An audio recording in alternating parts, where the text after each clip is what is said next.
La concurrence sur les rails français se précise. La région Sud a lancé ce matin le premier avis de préinformation, un prélude à l'appel d'offres pour l'attribution des lignes régionales, un appel d'offres qui devrait sortir en février 2020. La région présidée par Renaud Muselier voulait être la première à se lancer dans l'ouverture à la concurrence sur le rail régional. Il faut dire que la région Sud était une région où le service s'était particulièrement dégradé. Seulement 80% des trains à l'heure, des voyages supprimés, un service lamentable. Il y a quelques mois, Renaud Muselier, le président de la région, avait expliqué que le service ne valait pas la facture payée, c'est-à-dire 300 millions d'euros par an. Depuis quelques mois, la SNCF a fait de gros efforts en région Sud. Elle a fait une revue de détail de toutes les lignes malades, comme elle les appelle. Elle a observé que certains matériels étaient inadaptés, que des travaux devaient être faits, que des départs devaient se faire plus à l'heure. L'idée, c'est de ne pas arriver déjà perdante lorsque l'appel d'offres sera lancé.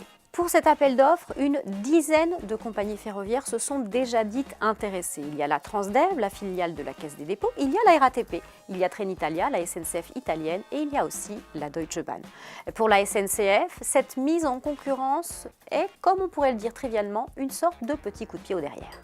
Les relations avec la région se sont un peu améliorées ces derniers mois, si bien que la SNCF a de nouveau signé une convention avec la région Sud, une convention qui court jusqu'à 2023, mais la région a tout à fait le droit d'attribuer ses lignes quand elle le souhaite dès 2022. La région Sud aura d'autant moins de résistance qu'elle a une particularité. Sur ces lignes, elle a déjà une autre compagnie qui opère. Il s'agit de Tello, la compagnie italienne qui fait du cabotage international, notamment sur sa liaison Marseille-Milan et que les habitants de la région peuvent déjà emprunter. La région Sud est une région pionnière, elle est la première à se lancer dans cette ouverture à la concurrence. Il va falloir s'y habituer. En France, 7 autres régions ont signé des conventions avec la SNCF qui leur permettent, elles aussi, de lancer des appels d'offres pour leurs lignes régionales dès 2020.